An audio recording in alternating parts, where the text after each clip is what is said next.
साईं दोस्त चवनि था त असांजे दिमाग़ में काफ़ी सारा ख़्यालात हूंदा आहिनि के स्टोरियूं हूंदियूं आहिनि के तजुर्बात हूंदा आहिनि के कैरियर काउंसलर हूंदा आहिनि उन्हनि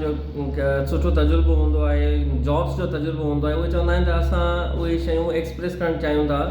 माण्हुनि ताईं पहुचाइणु चाहियूं था लेकिन असां वटि उहो कॉन्फिडेंस लेवल न आहे ऐं वीडियो जी असांखे ख़बर न आहे त वीडियो कीअं शूट थींदी आहे वीडियो एडिटिंग कीअं थींदी आहे वीडियो कीअं ठाहिजे ऐं छा आहे कुझु त ऐं ॿियो उन खां वॾे में वॾो जेको सुवालु ईंदो आहे त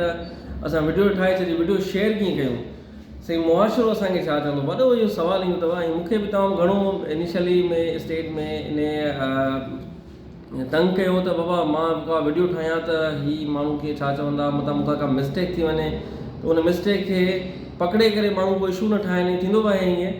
त दोस्तो तव्हांखे सभ खां पहिरियां इहो छॾिणो पवंदो त बाबा माण्हू छा चवंदा माण्हुनि खे जेको वणे तीअं कनि तीअं चवनि तव्हां जेकॾहिं पॉज़िटिव मैसेज ॾियणु चाहियो था न तव्हांखे ज़हन में फिट करे छॾियो तव्हांखे एप्रिसिएशन ई मिलंदी पर जेकॾहिं तव्हांजो को नेगेटिव सिस्टम हूंदो कंहिं जे लाइ का नफ़रत अंगेज़ का ख़बर हूंदी या की तव्हां अहिड़ियूं ॻाल्हियूं कंदो जिन्हनि मां को फ़ाइदो त न पए लेकिन नुक़सानु ई पए जंहिंमें नफ़रत जी ॻाल्हि हुजे न त इन्हनि खां अवॉइड कंदा कयो उन में तव्हां इहो फीडबैक जी सुठी जी उमेदु न रखंदा कयो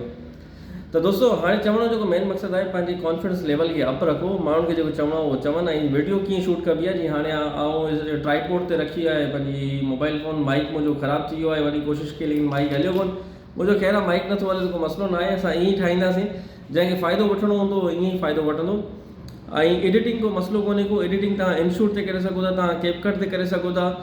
एडिटिंग सफ़ा ईज़ी आहे तव्हांखे यूट्यूब ते ॾिसंदो त उन में तव्हां सम्झी वेंदो एडिटिंग कीअं कबी आहे पंहिंजे टॉपिक्स खे लिखो पंहिंजे ख़्यालनि खे लिखो पंहिंजनि जेको तव्हांखे स्किल्स आहे उनखे लिखी करे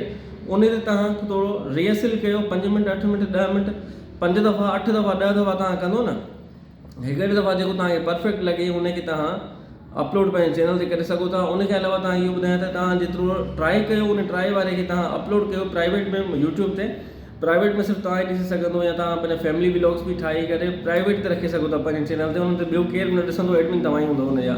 उहो तव्हां 5 साल 8 साल खां पोइ बि ॾिसी सघो था त उहे पंहिंजा वीडियोज़ उन में रखी करे उनखे बार बार ॾिसण सां तव्हांखे ख़बर पवंदी तव्हां कहिड़ी मिस्टेक कई आहे या छा कयो आहे या कहिड़ी शइ खे इम्प्रूव करणु खपे